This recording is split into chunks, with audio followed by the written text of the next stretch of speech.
Thank you very much, and thank you to the Geneva Centre for Human Rights for having me today.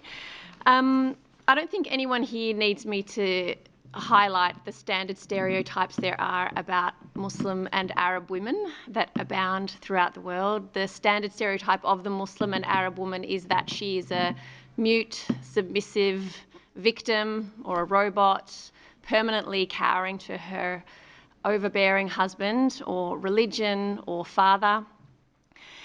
And it's unfortunate, that's unfortunate for a number of reasons, but it's important that we point out at this point that Islam and Arab are often wrongly conflated. It's a problem because, number one, it collapses Islam into one cultural identity, which it's not. The most populous Muslim country in the world, for example, is Indonesia. And it also ignores the many other facets that impact on Islam, other than Islam, that impact on the Arab world, such as politics, culture, society. So it's a problem when we collapse the two. And also when we speak about the issues of Arab women, we need to be careful not to assume that they all have the same problems. There are unique issues for Saudi women compared to, say, women in Egypt, or there are unique issues for women in Lebanon compared to, say, Yemen.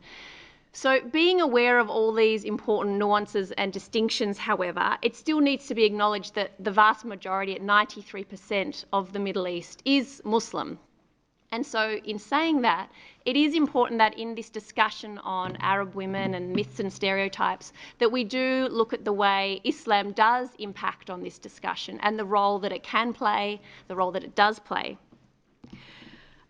Sexism and faith are often sadly intertwined. This is nothing new to Islam. We know that Christian women, Jewish women, Buddhist women and men have all spoken about this issue of the way sexism can influence their religion, and they need to grapple with it. Now, this makes sense. It's not that there is anything inherently sexist about religion. It is that religion is a function of society. The law can be sexist, politics can be sexist, because these are all, like religion, social institutions. And so it makes sense to us when, as many of my colleagues have said today, that there is no society on earth that is free of sexism. It makes sense that the religions that are practiced in these societies will also, sadly, sometimes have sexist overtones within them. I did my PhD and I wrote a book on the topic of the way Muslim women can fight sexism from a pro-faith perspective, however, because at least certainly within Australia, and I know in a lot of other countries, there is a lot of talk about the way Islam is the problem for Muslim women. We hear a lot of stories about Muslim women who have left Islam and celebrate the fact that they've left the religion and they see their religion as part of the problem. But very little is spoken about the women who use Islam as a tool to fight the sexism that they experience. Indeed, the women that I spoke to in my research were passionate Muslim women, and they were also passionate about fighting sexism.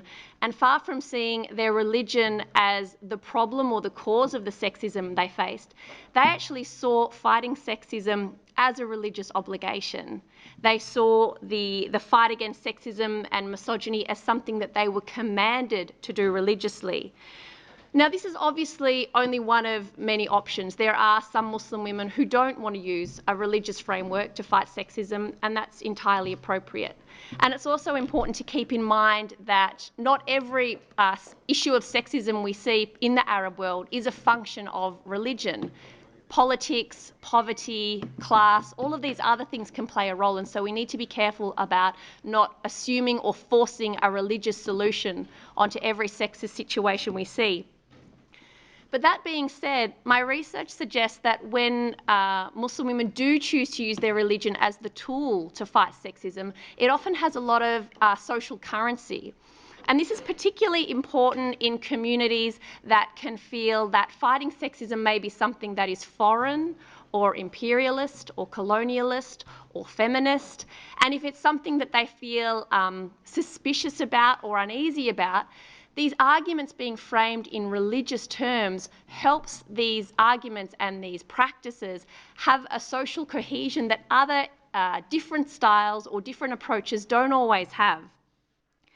It's important to know in this situation as well, Muslim women fighting sexism from a pro-faith perspective, that this is nothing new and it's nothing foreign.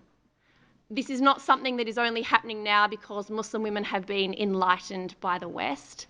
My research has shown that right from the earliest stages of Islam, Muslim women have used their religion to argue back to men who tried to take their rights away from them or try to impose on their dignity. That women would come and say, hang on a minute, that's not what that verse in the Quran says. That's not what the Prophet said.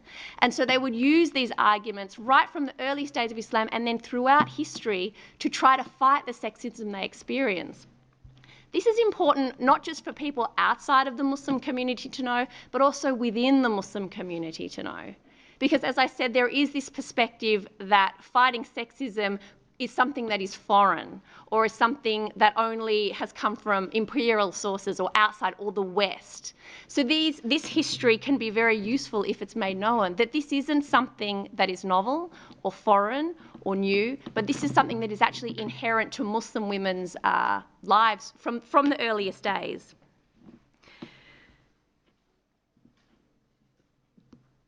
As I said, though, it is also important for people outside the Muslim community to know about this, because when Muslim women do fight against sexism, particularly from a pro-faith perspective, first of all, they're often seen as non-existent. When I was doing my research, the number of times non-Muslims came to me and said, but what do you mean you're doing research on Muslim women who fight sexism? Do they even exist?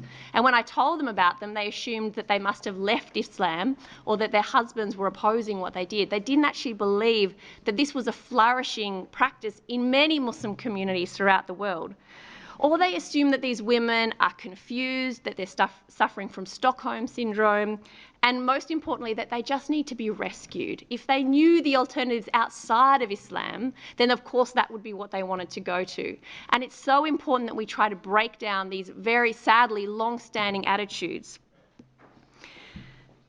Now, the reason this is important that we acknowledge the problems both inside and outside the Muslim community fighting sexism is that these stereotypes can actually be a barrier itself to women fighting sexism. So there is this idea called the double bind, where communities that feel that they themselves are under attack struggle with publicly speaking about the way they need to challenge things within their community, because they fear that it will reinforce problems outside the community. So to give you an example from my research, there was a Muslim woman I was speaking to, that wanted to run a program on domestic violence. And she was having imams and other community leaders come and speak about this issue of domestic violence in the Muslim community. And she wanted to invite the media, but she was worried that if she did, she would reinforce this idea to the outside world that all Muslims are, in fact, the men are wife beaters and that Muslim women are victims.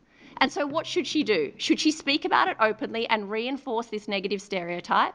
Or should she not speak about it openly and then not address the problem within the community? And at the same time, there are people within the Muslim community saying, why are you airing our dirty laundry? Why are you telling people about the problems we have? This just makes things harder for us. And so in conclusion, because I know that I've run out of time, the 2 points that I would say that I would like you to take away from my speech are: number one, for a number of Muslim women, far from seeing Islam as the tool of their oppression, they can actually see it as the tool to fight their oppression. And the second point to take away is that there are enough barriers to Arab and Muslim women fighting sexism as it is, and we do not need other people's stereotypes or fears about who they are to make things worse for them and make them uneasy to speak out. Thank you.